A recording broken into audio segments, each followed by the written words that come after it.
to mga tugang ang lugar kang Irusin,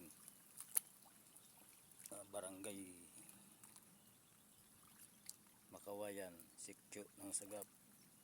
Tingnan mga tugang gabos na paridig ni nagkaralapa kang baha dit sa nanauran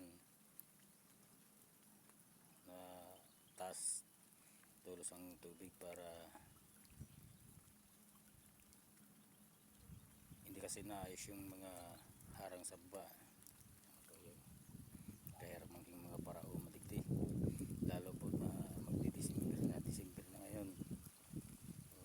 Kawawa naman magsasaka, nag-uumpisa naman pagtaniman, halos palaging binabaha.